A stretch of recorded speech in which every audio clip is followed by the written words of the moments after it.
What? We got another one though. Ay, napagkaon mo ko lagi sa food.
Lechon.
a shady rose of hue over here, as we do have two different flocks of flamingos.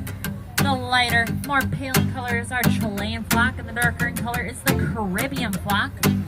All flamingos are actually born with gray feathers. It's due to those diets of theirs, which is chock full of beta carotene found in brine shrimp and even blue-green algae that changes their feathers to those pinkish hues we see there. Now, they aren't known to be monogamous in life, doing a dance to attract their partner. They keep those partners throughout their entire lifespan, typically up to 70 years. If you'd like to see more of our fine feathering friends, we have our aviary off to the right there. Inside, we have 75 different species of birds with upwards of 250 individuals. Part of that count is the very rare wild kingfisher. That part is so rare because there's actually only 150 left of that found in captive populations throughout the world. They're considered to be extinct from wild since 1986. Our large billy crab on our left here is our apes of Africa, wearing two large arrows, 19 most western lowland gorillas, and the bonobo chimpanzee. You can see that only 200 of them found in captive populations outside of Africa, and we're very fortunate enough to have one of the larger ones here in the U.S. with 19 of them calling us home.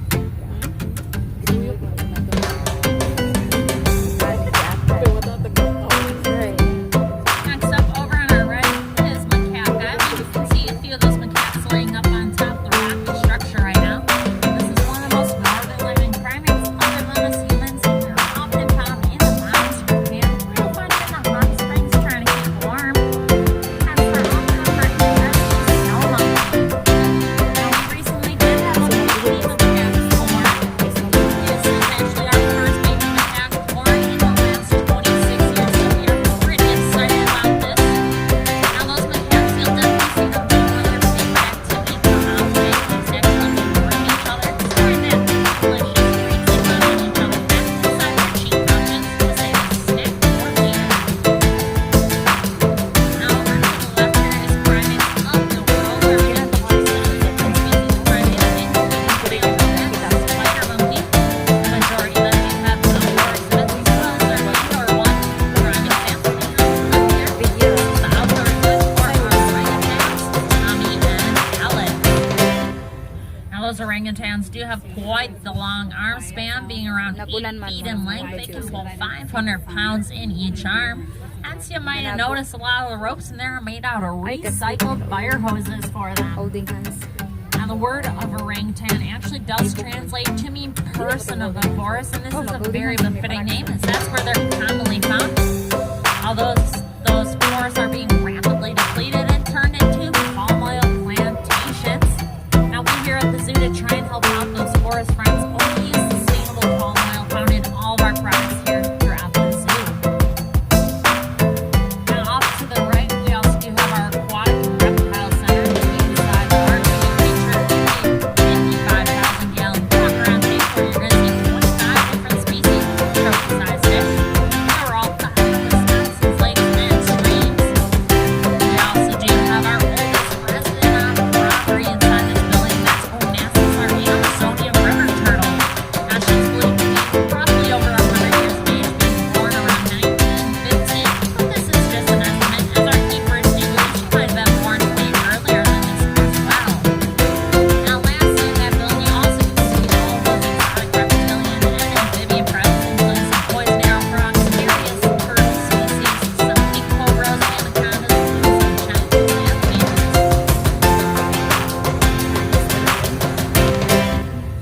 Oh, they have in there. At this time, I would like to remind you of our strict no public feeding policy, as our animals are on scientifically balanced diets. If you're to give them something out of the norm, it might cause them to become sick or be possibly fatal to them. For some of the same reasons, I ask that you do not pet feed, pluck out the feathers, or even chase after those peacocks. Although they're free roaming here on zoo grounds, they're still wild birds, and I do not want you or the animal itself to be hurt today on your visit.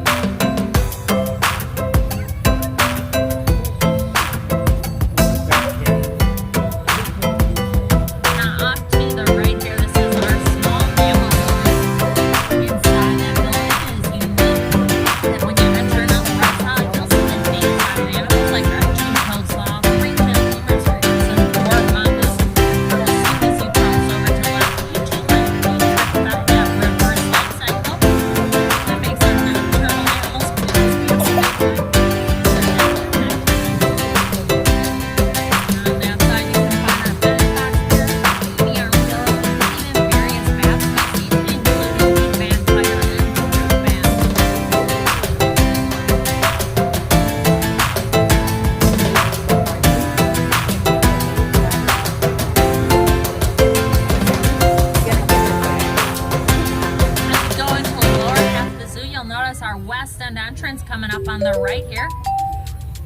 It is open Memorial Day through Labor Day on the weekends and during special events.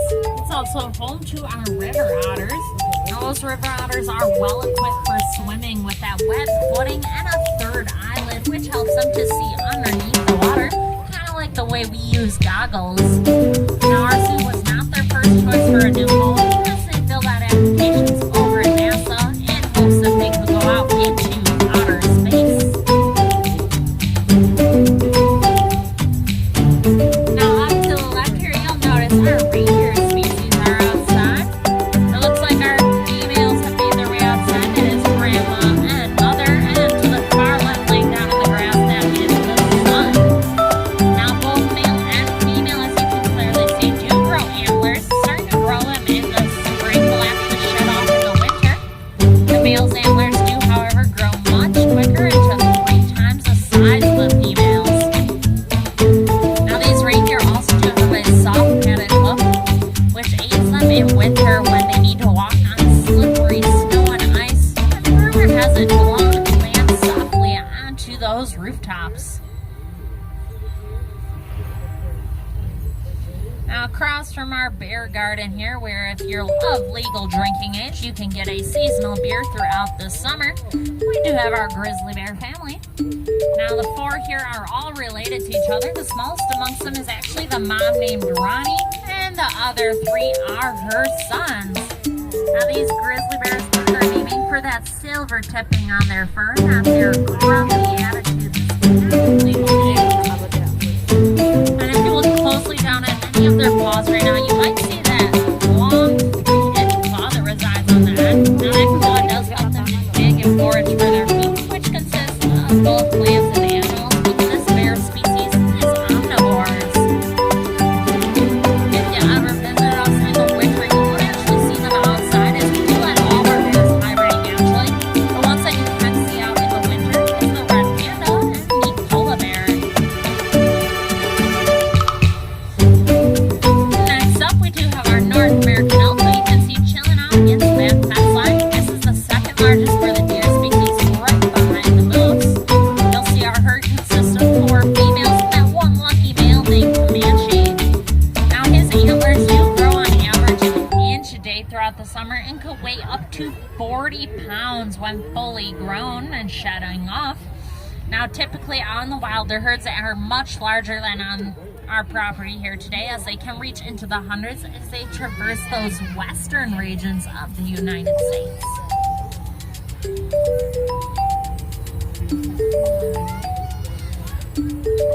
Next up, it looks like our Alaskan brown bear Boris is slowly making his way out onto exhibit again after it was just cleaned off and restocked full of tasty treats.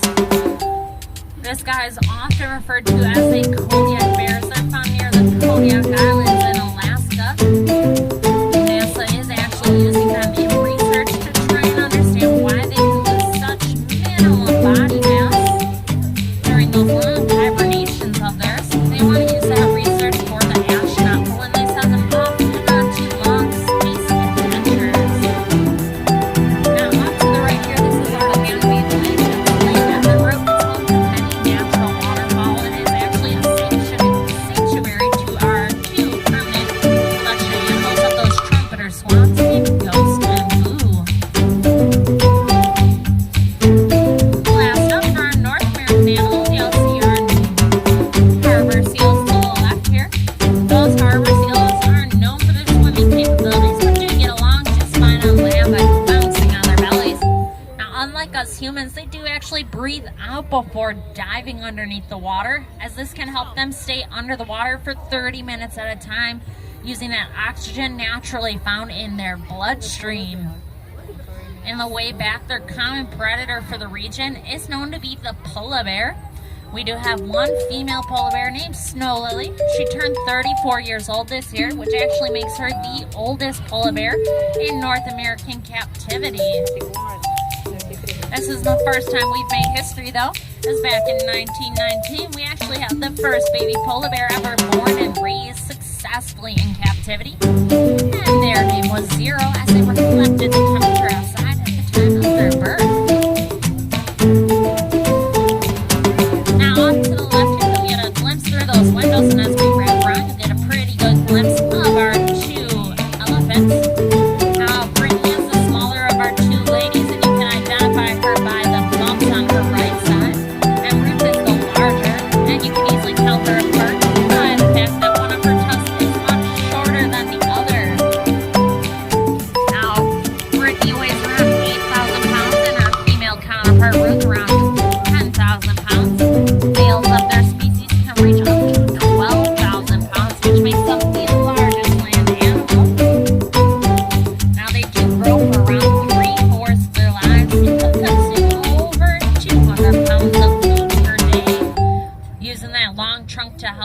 It does contain over 40,000 muscle bundles, which can help them pick up something as tiny as a single blade of grass or something even as large as a tree trunk.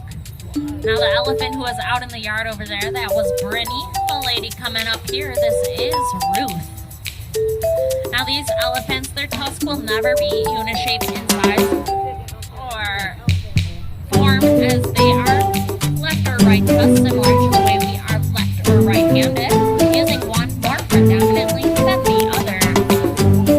Now though it has cooled off a little bit today, you'll see these ladies flapping their ears still, as they do not sweat naturally like you or I do. By flapping their ears, it actually helps to cool off the blood in those veins, circulating it quickly throughout their system, cooling them down. That's what we here at the zoo like to refer to as a great pair of ear conditioners.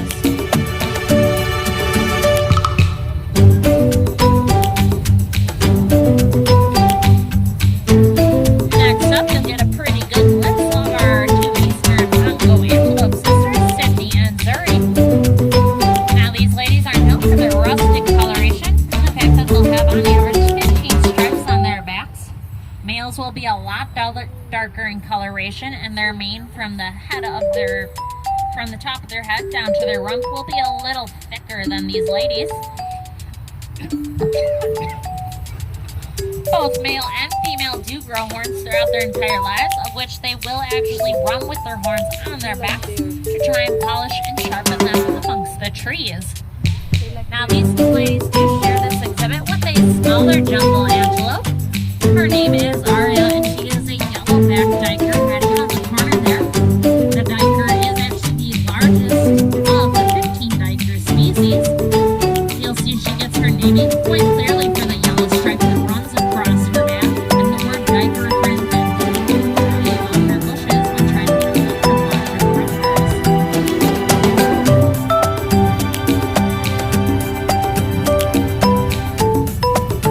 Next up in this large exhibit, we're slowly acclimating each animal individually out into the yard. Today it has been our two African gray crown cranes, Ichabod and Irving, enjoying this outdoor exhibit. But as you can see, the zookeeper is trying to shoo them in, probably allowing another animal to come outside and enjoy some of the nice weather. Now those African gray crown cranes are actually the national bird of Uganda.